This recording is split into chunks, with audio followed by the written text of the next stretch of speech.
Hello, welcome. Where am I? I'm in a random hotel at WisCon, a writing convention, which I love. I don't have any panels that I want to see until later today, so I'm filming a couple of videos because, as usual, I'm running low again. Today we're doing a book review, and we're going to talk about a book that really let me down. I had some high hopes, and everybody knows that you shouldn't go into things with high hopes.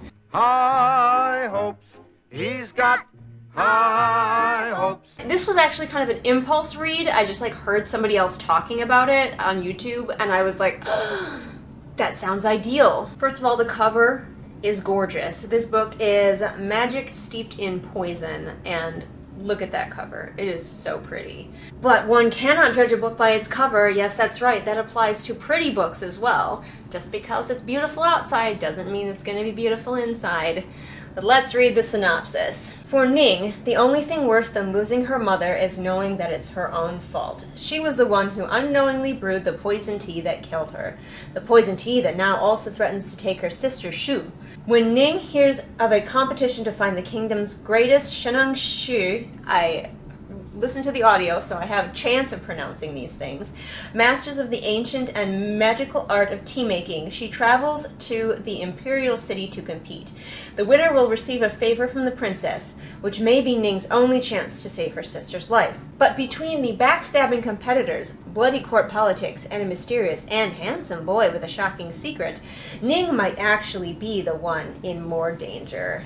Is the handsome boy the princess in disguise and the two of them hook up? Because it better be. God, I wish that was true. The princess is queer, just not for a main character. Aww. Yeah. The princess has a relationship with her female bodyguard. It's the best relationship in the whole book. It's barely on the page, but what we do get is very sweet and wholesome. But that's it.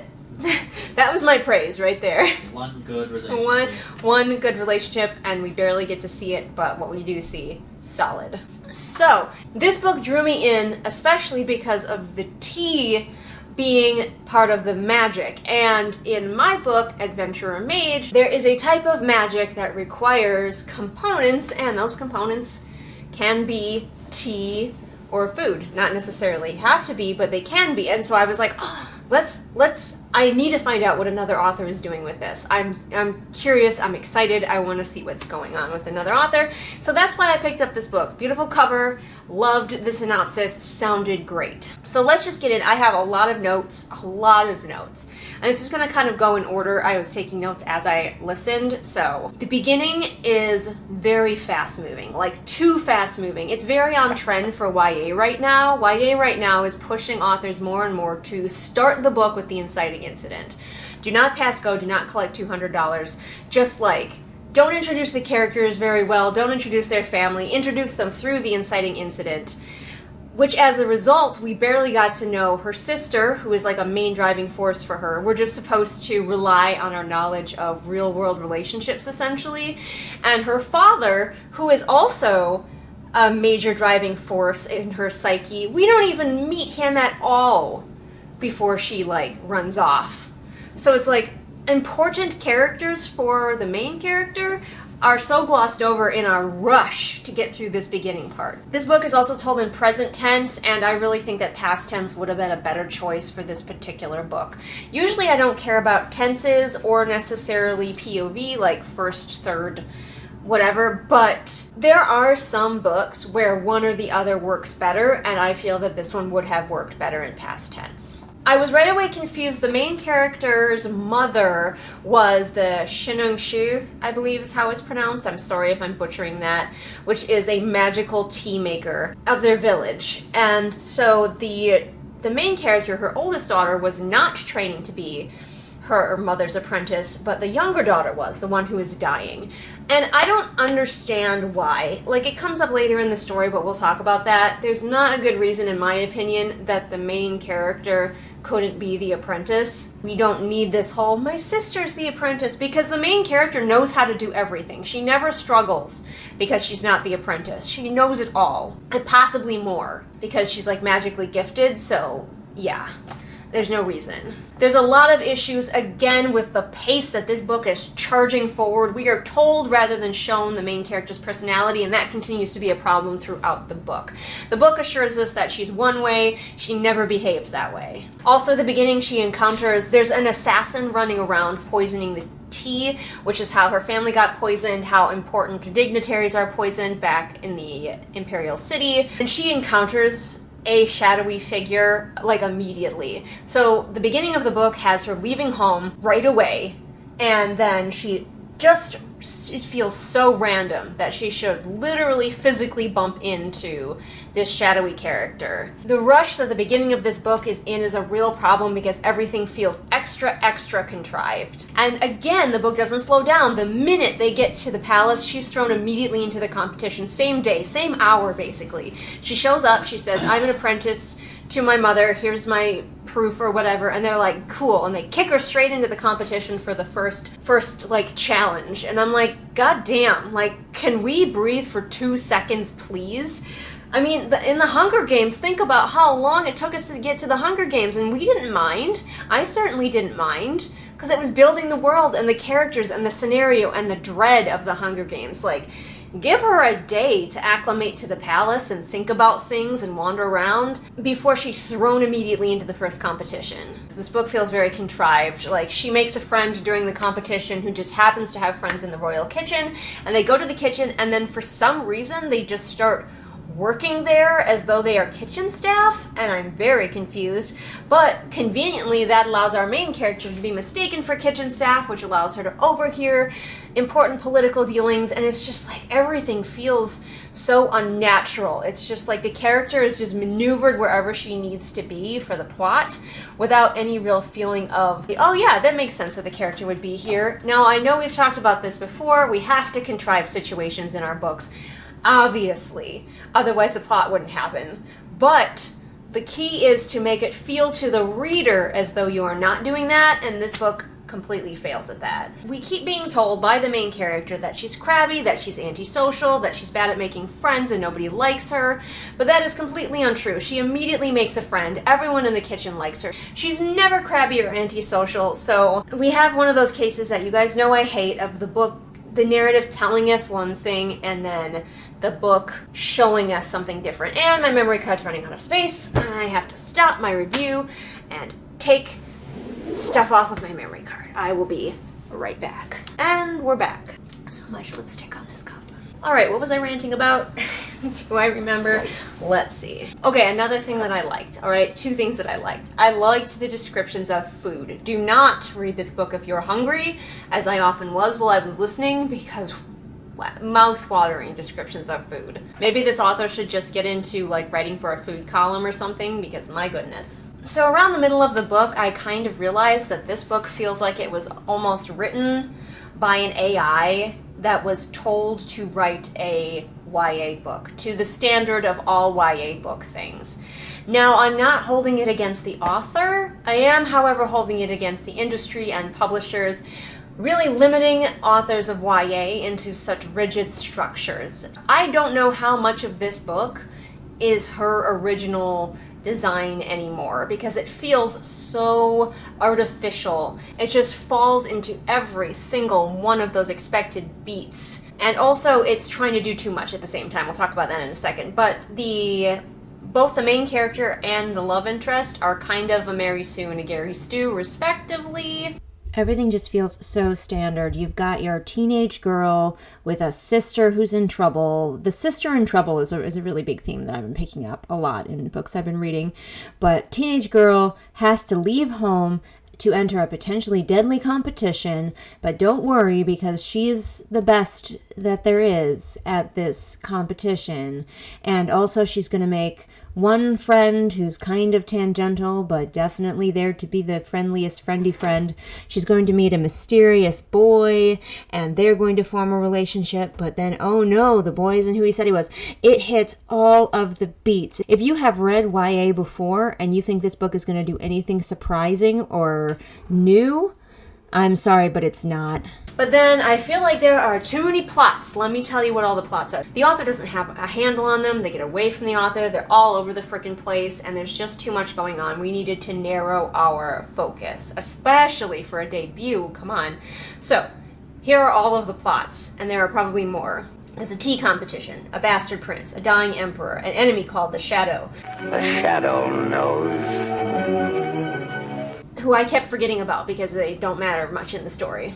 Palace shenanigans, a magical rock, a dying sister, a distant father we never see, spying for the princess, and romance. And all of these plots are kind of trying to have equal time in the story when the story really should focus on, in my opinion, the dying sister, the tea competition to save the sister, and maybe a little bit of the palace politics with the princess. That's it. Stop doing all that other bullshit. As a result, the cool tea competition that we hear about as a major part of the blurb is completely overshadowed by all of this other bullshit going on, to the point where I was like, why are we even having this tea competition? I thought it was going to be a major part of the book, and instead it feels like an afterthought. Speaking of, the magic system in this book is cool, but extremely vague. Do not come to this book if you want a thought-out, complex, complicated magic system. Now, maybe the author knows all of the nitty-gritty details and we're not given any of them, but it kind of seems like the tea can do whatever you need it to at any given time. We're never told really the limitations. The characters never have any trouble. Things are always solved. Things are always resolved easily. Like, they get into the competition and for a few minutes they wonder, ooh, how are we gonna do this? But they never, like, fail. The main character looks like a real dum-dum when she enters the competition to procure what she believes is some sort of magic healing stone that the princess has, without thinking about the fact that if the princess had a magical healing stone, she probably would have used it by now, especially since the emperor is also sick. So why the main character continues to believe that the princess has this magical healing stone through most of the book, even when all evidence and even other characters are like, no, this can't be real, just makes her look really dumb. I think it's supposed to make her look really hopeful because this is her one hope for her sister, but instead it just makes her look unintelligent. Then she finds out the princess doesn't have the healing stone. Duh. And she continues to hang around anyway. Winning the competition wins you a favor from the princess, but the princess cannot grant you a favor that's going to heal your sister like you thought she would. So why are you still here? Again, I mentioned that the main character is a bit of a Mary Sue. She has main character powers, where she just stumbles into every situation that she needs to be in and gets out of those situations through her own power, which is always handily exactly what she needs. Everything just kind of works out for this character. There's never really a lot of tension about will she succeed. Of course she will. She's the main character with main character powers. If she needs information, it will fall into her lap. Speaking of convenience, her friend character that she makes along the way gets to a certain point of the competition and then just conveniently bows out, so that the main character never even has to handle the thought of having to compete against this person in the final round. That way you never have to feel bad, main character. We have to have, at the very end, her be disqualified from the competition because it turns out she's not the real apprentice. That's it. The fact that she's not the real apprentice never slows her down or stops her or has her be confused at any point during the story, which is where I thought it was going with it. She would have to muddle through all of this tea competition because she's not the real apprentice. But no, she's fine. She's a master tea magic user. But at the very end, so she can have her darkest hour, somebody has to point at her and be like, "J'accuse! She is not the real tea apprentice." I don't know why I went French there. We could have come up with another reason for somebody to disqualify her. It would have made way more sense for her to just be her mother's actual apprentice, and for them to come up with a different reason. They're lying politicians. They could have easily come up with a reason. They could have said she cheated in a previous competition, or they saw her hanging around the kitchen staff and that's not allowed, or like anything. But no. Then the father, who's barely a character, shows up for, and by barely a character, I mean we didn't even see him. She just thinks about him occasionally and how tough on her he was. But then he shows up for some like last minute emotional like gravitas or whatever, and it was so tacked on. And then this messy, overcrowded book just stumbles its way to a complete cliffhanger ending. So it almost felt to me like the author had no idea how to end the book and just cliffhangered it. Now that's just a theory. I don't know the author, we haven't talked, but that's what it felt like because it just sort of bumblefucked its way to the end. This book felt like that video game, you know, with the little guy who rolls around collecting more and more houses and signs and just like building this giant ball of rubbish. That's what this book felt like. We just kept collecting more and more and more plots and things happening and plot points that eventually it's just a giant mess of a ball, and rather than trying to resolve any of it, we just kicked it off a cliff for the next book to deal with. The next book, which I will not be reading because this was a major disappointment in pretty much every way. I'm sorry to say it because I do want to see more books that are not white and Western fantasy, but we cannot just slap all of the exact same tropes and trappings onto a book like this and call it good. And I blame the industry, not the author of this book. I blame the industry for probably shoehorning her into writing the most cliched and just stereotypically all the YA things book that she possibly could. However, there is a gay princess in it and she's in love with her female bodyguard. Not enough to save the book, but it's there. And I liked it. Alright everyone, thank you for sitting through this lovely rant with me. Have you read A Magic Steeped in Poison? Did you like it? It is very popular. So, what do I know? I have a ton of other book reviews here on this channel that you can go and check out, so you're bound to find something else you've read. Go look around, there's some great rants if you like the ranting version of this, or there's also books that I really liked. You can also follow me on Patreon, where most of, anyway, your donations go towards helping me publish my own books. Plus, you get exclusive content never seen here on the regular channel. That's exciting. And you can check out my books, also linked in the doobly-doo if you want to see what I'm doing with my own writing. More books from me coming out later this year, so get hyped! Thanks so much for watching. I'm gonna go enjoy the convention, and I will see all of you again next time with whatever it is I happen to be doing next time. Bye! I definitely have friends. Friends, friendly friends. Time to meet my friends. SV, Celia, Taya, Alyssa, Rita, Deborah, Afra, Melissa, AC, Swamp Goblin Waifu, Ashley, Sophia, Merween, Kit, Hidden Glade, Light Julie, Belle, Patrick, and Sophie, Ray, Shelby, Zaire, Jesper, Rennie, Scribbling Cat, Savvy, Jenny, Amanda, Lisa, and Sarah. Thanks for being my friends. High hopes, keep your high hopes. Keep those high apple pie in the sky. Hopes are problems, just a toy balloon. They'll be bursting soon. They're just bound to go pop. Oops, there goes another problem.